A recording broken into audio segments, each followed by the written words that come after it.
Hello friend and welcome back. Today we are doing a quick take review on Regimen Lab's Level Serum for hyperpigmentation. Okay, this is a dense one because I love this brand. They're super nerdy. I have been sort of a fan of them since they were doing their beta testing.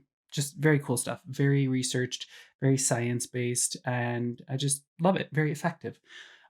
So packaging, we have a lovely airless pump design. The only thing that I don't live for about this part is if your hands are wet, you just wash your face, something like that. This can be a little tricky to twist up, but that's just a very little thing. Um, we have a very, very watery texture here. It is slightly yellow, scentless, like really scentless, very easy to spread. And although I've been using this off and on for a few years since it came out in its first revision, um, I just found out you're really only supposed to use about a half a pump for whole face. So I have been using too much of it, which is also nice to know because this is a 30 milliliter or 1 fluid ounce container and just very concentrated stuff. It works really well. And now that I know that I've been wildly overusing it, I love it even more because that means it's going to last a whole lot longer. So that's very cool. This packaging is not super recyclable because there are a lot of components and it's very difficult you have to kind of break things to get them apart. So check your local municipality before you try to recycle this, but that's another downside. It's an awesome product, spoiler alert, but it's a hard thing to recycle. So I will probably keep this around and my others that I've been saving to investigate for TerraCycle to recycle it. It does leave a little bit of tack on dry skin. However, I know when I put it on damp skin, just with like tap water damp, it is very smooth, soaks right in. So just know that if it feels like it's too tacky, you might be using too much, or you might need to moisturize or wet your skin before you put it on. Let's get down to the ingredients because there are a lot to talk about.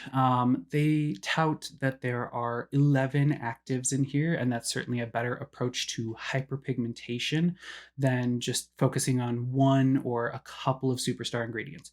We've talked about that a lot of times on this channel, that any concern related to skin, you're not going to find a single ingredient that's going to do absolutely everything perfectly for you. Or if it is a single ingredient, it's probably going to come with some irritation. So it is always a better idea to have small amounts or effective amounts of a lot of ingredients that are going towards the same goal versus just counting on one or a couple of ingredients.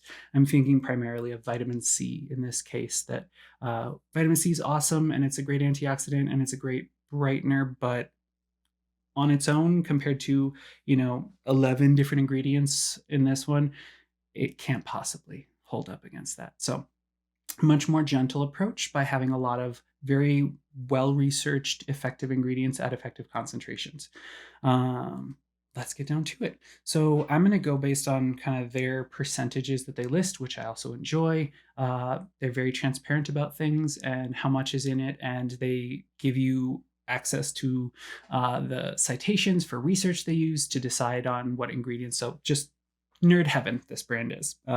Regimen, it's a small line, but very effective stuff. So check them out. So 11 actives, but 9 of them are specifically for hyperpigmentation. The others are for more soothing and just kind of overall skin health, which is an important part of hyperpigmentation. I will try not to go too far down this rabbit hole, but hyperpigmentation usually results from damage to the cells. It can come in any number of different ways, but damage to the cells that your body is now trying to protect you from that damage. Usually the main insult is UV radiation. So protecting us from the sun's damaging rays.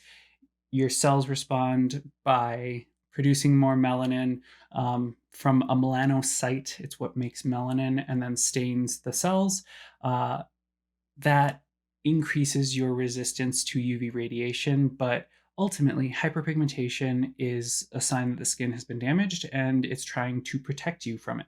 So it's a semi-normal process. Your body's trying to protect you, and we're trying to fight that because we don't like the aesthetic appearance of it. So just know that that's another reason why hyperpigmentation is so difficult to get rid of, even to just manage it, is because we are fighting your body's natural process to protect you, and that's kind of its big thing, is protecting you from the outside world, and we're trying to sort of turn off part of that process. 5% niacinamide plus 2% NAG, which is N-acetylglucosamine.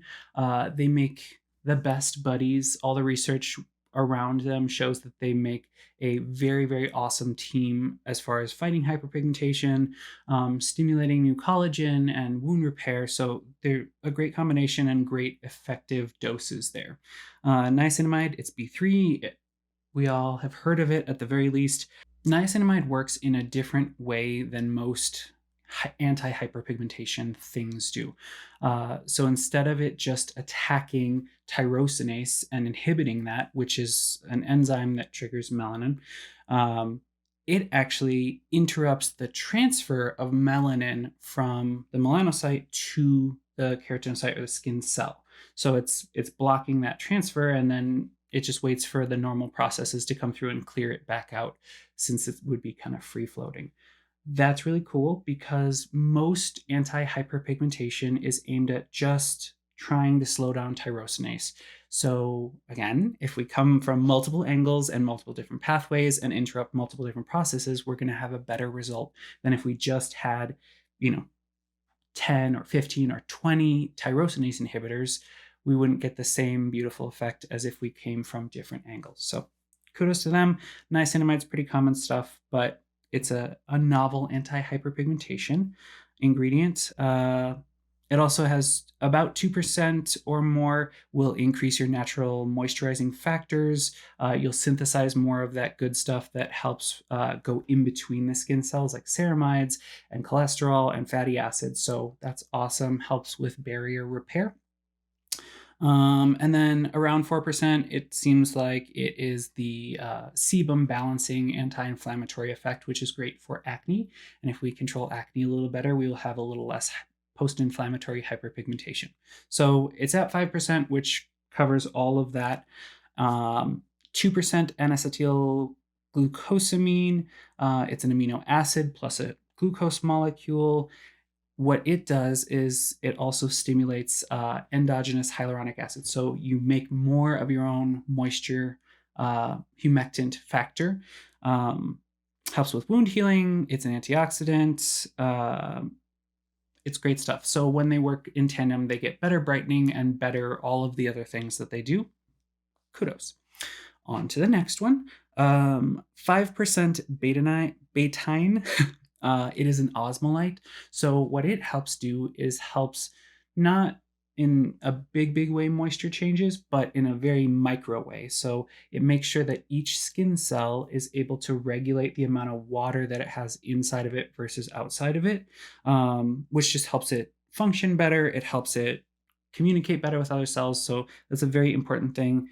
Also, it just helps moisturize the skin and protect the skin, so it feels very nice on the skin as well. It's just a nice ingredient to have, as well as working on a really micro level to kind of soothe and regulate cells. Tranexamic acid, TXA, there's 3% of that in this formula. It has so many pathways. If you want to fall down a nerdy rabbit hole, I will link the stuff below. It is from Regimen Lab and then from some INCI Decoder research, but oh my goodness, so many different pathways as far as how it's helping to, as far as how it's helping your skin. The simplest explanation that I arrived at was it inhibits one of the really big early players in inflammatory response. So you make your skin angry, whether it's damage or UV radiation or whatever, making the skin angry. This is one of the key things that starts the ball rolling towards inflammation, redness, swelling, your inflammatory cascade, as well as the hyperpigmentation cascade. So tranexamic acid goes in and helps block that so that we don't have such a irritable response that then leads especially to hyperpigmentation. Um, Also, cool fact, it increases autophagy, which is the process where some of your cells will come through, and this is totally normal process in a lot of different tissues that you have your usually white blood cells that come through and just like Pac-Man, eat up any of the broken down cells. It happens with collagen, it happens with any of your skin cells. It will go through and find the broken ones and eat them up so that they can be processed out as waste and make room for new cells and healthy cells. And just like you prune back plant stems and leaves that are kind of crispy and got burnt or dried out or something, so that the plant isn't trying to deal with that, you prune that off so that the plant comes back healthier and is able to really focus on the healthy leaves and the healthy stems and petals and whatever. Same thing for your skin. If you get rid of the detritus and the nasty old broken stuff, your body can focus on the good stuff and making that stronger and helping provide nutrients. So it increases tranexamic acid helps increase that process. And for hyperpigmentation, it helps clear out all of the broken down old melanin that's in there so that overall things just look brighter and more even because they're not just these gnarly old oxidized cells running around. Also, it has this cool little superpower where it acts like a drill sergeant to cells so that your skin overall is more regulated. It has better structure. It's not just making it kind of lumpy bumpy. The things that come from static wrinkles or the structures underlying static wrinkles and sallowness and uneven pigmentation, it helps to regulate that so that the cells are all renewing in order and acting right and just shaping up so that everything is more even, more smooth, less wrinkles, more even skin tone. So just very cool stuff. That's very similar to how I envision retinoids to act, is that they regiment things so that they're normalizing their proliferation and how they make their way through their cell life. So cool stuff there. Also, it has 2% alpha arbutin. Alpha arbutin is a glycosylated hydroquinone molecule. So hydroquinone gets a bad rap. We can talk about that in depth, but when it is glycosylated, they've just added a glucose molecule to it. Now that's what you do synthetically. This is a naturally occurring molecule in things like bearberry, evergreens have that, lingonberry. Several plants and herbs have this as a naturally occurring compound. But why it's better than hydroquinone is because it doesn't come with the same irritation. Your body has to process it and break that sugar molecule off before it'll activate and start working on pigmentation processes. And interestingly, it seems to be the bacteria that normally live on our skin is what helps break that molecule apart so that you get active hydroquinone in the skin. So very cool stuff. You don't need to be afraid of this in the same way as hydroquinone, but still don't be buying like 10, 15, 30% alpha arbutin on its own because that's a whole different ball of wax. Small concentrations, effective research concentrations are a good way to go, and you can use it long term versus hydroquinone that needs to be cycled on and off. So very gentle version of that. I also liken this to retinol versus tretinoin. So retinol we know is gentler than retinoic acid or tretinoin or retin-A because it is in a form that needs to be broken down a couple of times before it will become active. Same thing. It's gentler because it needs to be broken apart by your body so you get sort of a delayed release, gentle effect. This is a tyrosinase inhibitor. So that's the most common kind of anti-hyperpigmentation pathway that we go down. It works just fine. And it also protects the skin cells from UV radiation damage, which is pretty cool. Again, we could spend all day talking about that, but simple version is 2% alpha arbutin is great and one of the most researched hyperpigmentation and most effective ingredients out there. Also in the 2% range is something that I'm not going to be able to pronounce. I will put it here. Undecoilen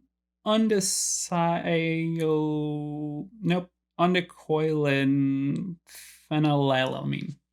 Sure. It is another novel approach to anti-hyperpigmentation. So it's not going down the tyrosinase inhibition pathway. What it does is it is a competitive inhibitor for melanocyte stimulating hormone, which is part of the melanin hyperpigmentation cascade. But what it does is the melanocyte is looking for this little hormone to come along and nudge it so that it says, hey, you need to make some more melanin right here. Instead, this molecule, we'll call it UP. The UP molecule goes in and sits on that and prevents the melanin stimulating hormone from attaching there. So it can't wake up the melanocyte and tell it to make more melanin, which is cool. It's another approach. It's hitting another part of this pathway, which means we will ultimately have better results for our pigmentation concerns. 1% dipotassium glycyrrhizonate. It is one of the active compounds. It sounds kind of scary, but it's one of the active compounds from licorice root. We know licorice root has a good reputation for brightening the skin. This is just an isolated compound that we know is part of what packs the punch in licorice. So they just extracted that, isolated that compound.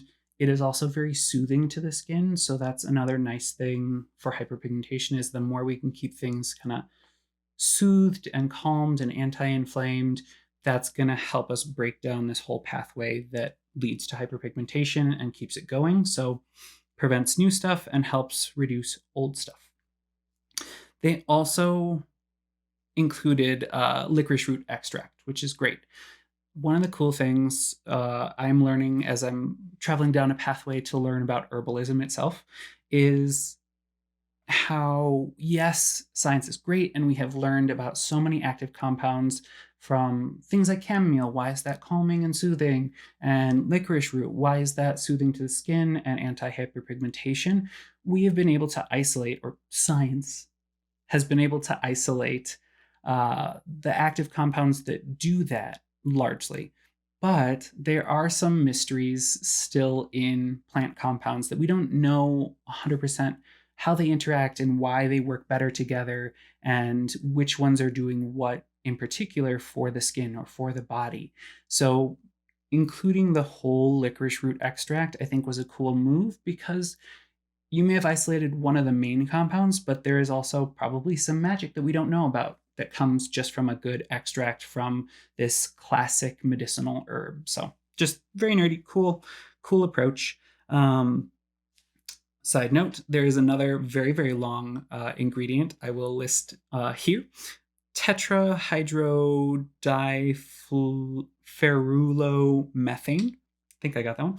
It sounds super scary, right? That sounds like a terrible chemical that we wouldn't want anywhere near our children, or let alone our faces, anything like that. But it is actually the colorless extract.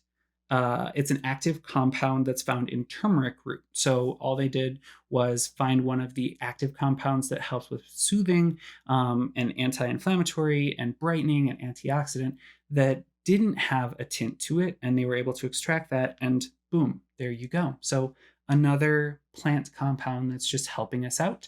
It's a natural ingredient and has some really powerful effects. Coming up on the end here, 0.5% hexylresorcinol. The food industry has apparently used this for quite some time as an anti-browning agent. It comes from, I believe it was cereal barley. It's a naturally derived ingredient that also is a classic tyrosinase inhibitor. So we've added one more of those to our list. Now, I didn't talk about all 9 compounds that are anti-hyperpigmentation, because this has already taken us, 20 recording minutes. So just know it is a really well-researched, simple formula, in that there are not a lot of additives. There's just enough phenoxyethanol just to keep it preserved and stabilized, xanthan gum to kind of emulsify and bind things together. But Otherwise, it is largely just active ingredients at the right concentrations to help with hyperpigmentation, help soothe the skin. I love this. It is non-vitamin C. It's a non-acidic option for those of us who are trying to manage acids and bases in our skincare regimen. Um, Anybody who's concerned about hyperpigmentation or brightening or melasma, I think this is something worth a try. Like I said, I've used it off and on for years since it originally came out. It's a reasonable price, and it's even more reasonable now that I know I shouldn't be using 2 pumps on my face every day and instead use just half a pump. That's so cool. Um, it layers really nicely with other products. It doesn't pill. It's not stingy, burny, anything. It is just focused on soothing, brightening, and lightening that hyperpigmentation. So you can use it on even the most sensitive of skin. They do recommend, it does have propanediol. I've always said propanediol, but I guess people say propane diol. It is a moisturizer and penetration enhancer. So it does have something to help penetration with the skin, but they do recommend if you're using acids or retinols or any sort of skin barrier breaking technique like derma rolling or stamping, any of those things or ingredients that will help penetrate deeper, you should use this immediately after those, just so that it has a little helper to get in there. I imagine, they didn't say this specifically, but I imagine that's just because it's tricky to get all of this to stay stable and happy in one formula and then also get it to penetrate really deeply, because penetration to the skin, it's not the easiest thing in the world. You have to do something to kind of disrupt the barrier so that it can sneak in there. Classically, that was like rubbing alcohol or ethanol. That just for a brief moment breaks up the skin barrier so that the ingredients can get in there, and then it evaporates and your skin barrier goes back to normal. So there you go. I would highly recommend it. It is 42 US dollars for 1 fluid ounce or 30 milliliters. As far as I know, it's only available from regimenlab.com. And you should check out their other products because they're cool and they're a little indie brand and they do amazing work and they're always iterating. That's the other thing. They are always making new versions of things as opposed to like, oh, this was our first hyperpigmentation serum and now we have hyperpigmentation serum advanced and they'll keep selling both. No, they just keep, when they come up with more research or a better formula, they're going to update the single hyperpigmentation formula that they have. And because they want you to have the best. They want you to have the best research and they want to be super nerdy about it. And I love that. So thank you for sticking with me. If you made it this far, kudos. You are a big ol' nerd just like me. I will see you next time. We'll probably do some more vitamin C, some hyperpigmentation stuff somewhere in there. Until then, be well. And yeah, thank you again for watching.